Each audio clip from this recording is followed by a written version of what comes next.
Hey guys, did you ever have one of these USB fans?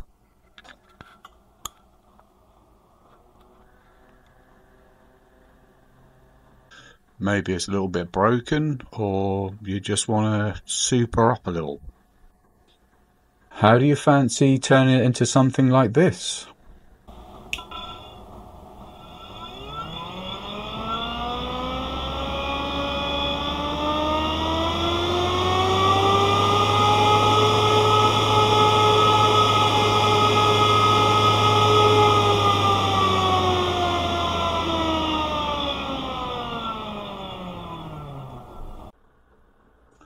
Okay, so to make this, we're going to need a few components and parts, a couple of which do have to be custom made, unfortunately, being these two little metal brackets here. I will give dimensions for those, etc., in the description below.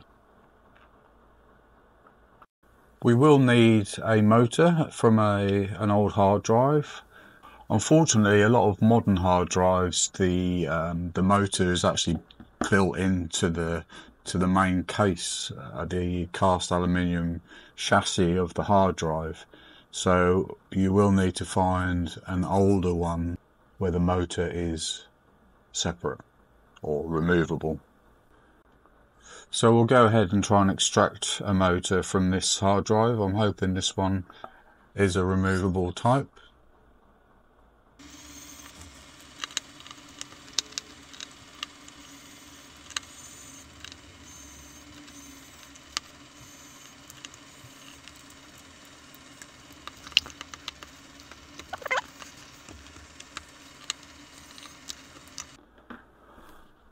Okay, so that exposes the internals. We've got the two magnets here, the head assembly, the platters.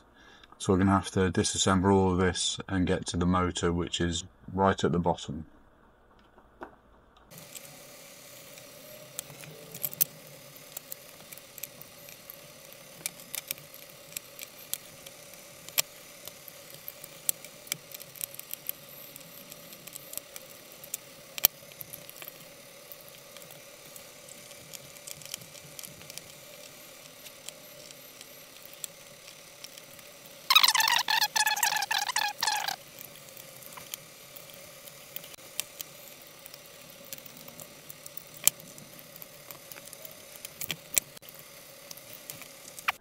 Okay, this normally the head assembly just pulls off here, but this one actually has a securing screw on there, so I'm going to have to find a screwdriver for that, so I shall be back in a moment.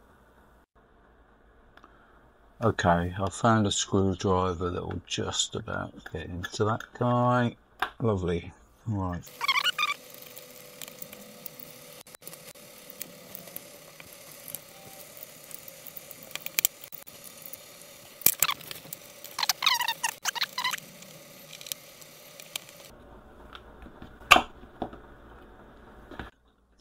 So once we've got the motor removed, we need to determine which windings on the motor that we need to use to connect to the three-phase controller. I found the best way to do that is literally just to measure the resistance of the windings, and what we're looking for is the three terminals which have the same resistance. So let's just check that. So if we start here,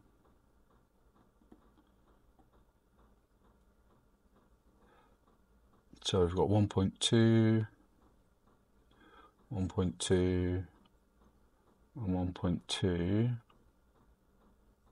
and 2.2 and 2.2. So it's those three that we will need to use. So we'll just mark those. So it's that one, and that one.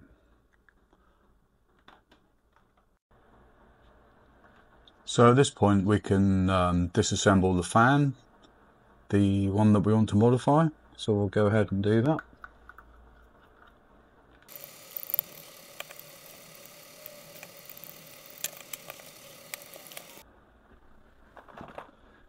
We can literally just snip these wires off here because we are not reusing this motor.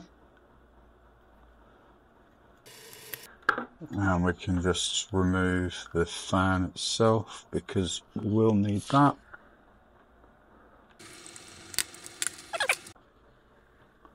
So as you can probably see, hopefully these Chinese fans, the soldering is really quite horrendous. So I'm just going to actually do some housekeeping so I can remove all this.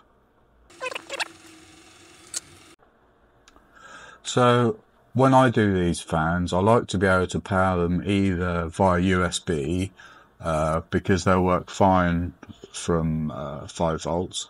But actually, if you want a bit more power, they actually work very well from 12 volts also.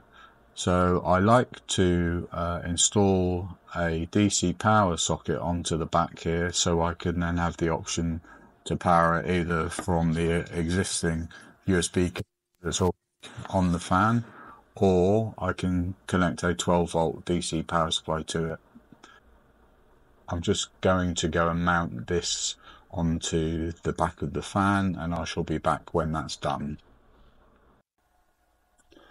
Okay, so I went ahead and mounted the power connector, and the last thing that I actually need to do to this is to drill another hole this side so I can mount the speed adjustment pot. So I'll go away and do that and I'll come back when it's done. Speed adjustment pot is mounted. That's a 10k pot and I've literally just soldered 3 wires onto it and mounted it onto the back plate of the fan.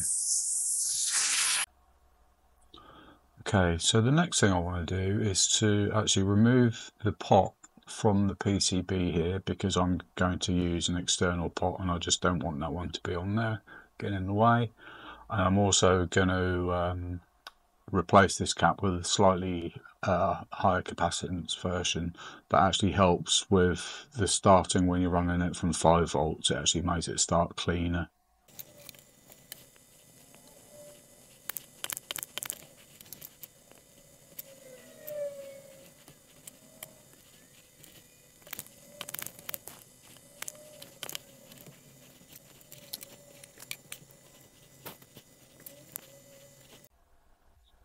So I've replaced the cap, 16 volt 1000 mic, and I've tagged 3 wires onto the position where the pot used to be. So next we can go ahead and start mounting the hardware onto the back of the fan. Just a couple of standoffs and some M3 bolts.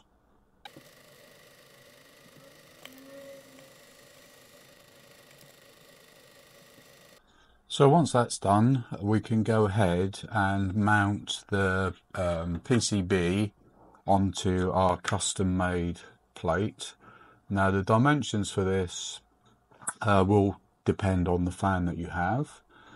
For my particular one, so I measure the distance between 2 of the mounting screws, and that is the pitch of the holes on the outer holes, and then the distance between the 2 mounting holes on the PCB is the pitch of the inner 2 holes. So that will enable us to mount this PCB onto this bracket and then this bracket onto the posts for the fans.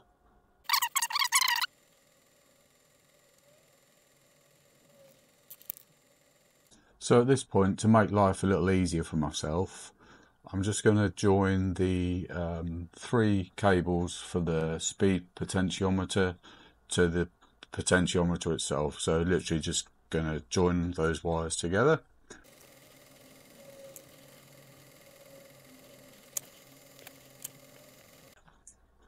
And we can go ahead and do the same with the power connectors, so we can just join the grounds and the positives for the power.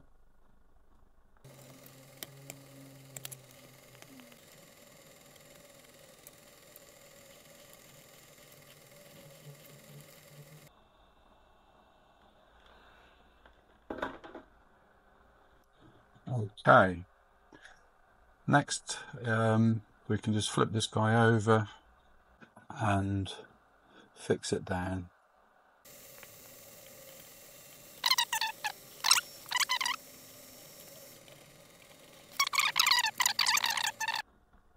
So the last piece of soldering we need to do is to attach the motor itself to the driver board. 3 wires. So we'll go ahead and just attach that to the points that I've measured and marked previously.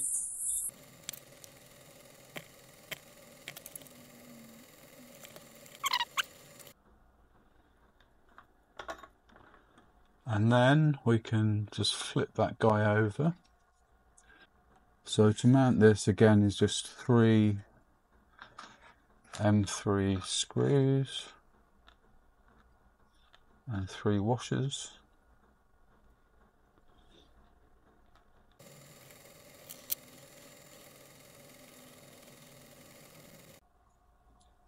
So at this point we're actually ready to test. Hopefully everything will work. So let's give her a go. I've got my trusty USB connector here. So we'll connect up to 5 volts with the USB. And let's switch her on and increase the speed. Hopefully you can see that that is rotating. Lovely.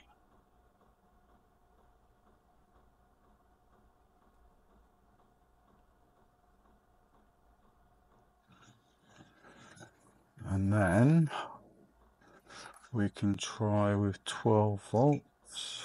So connect to this.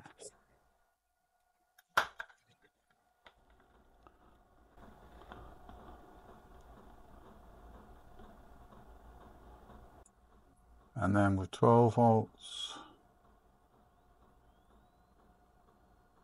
Great. I don't know if you can pick it up on camera, but we can see that the rotation is actually anti-clockwise, which is the wrong way. So to correct that, we need to remove the motor again and just switch 2 of the phases over on the motor. So let's just swap 2 of the wires on the motor over. So I shall do that.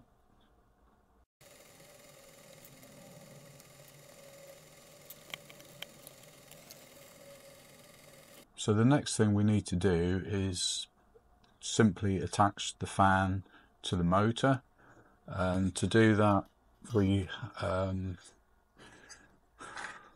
can use the mounting plate that came with the motor itself. So we'll put that on like that.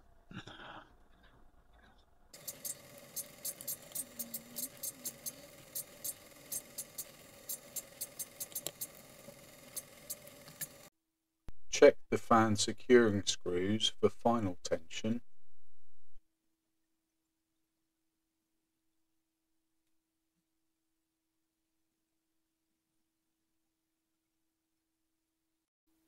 And then we can simply put the front cover back on with the supplied screws.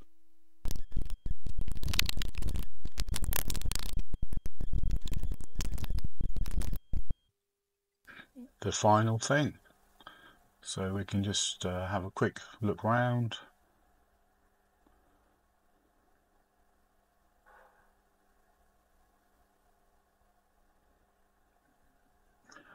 And the final test.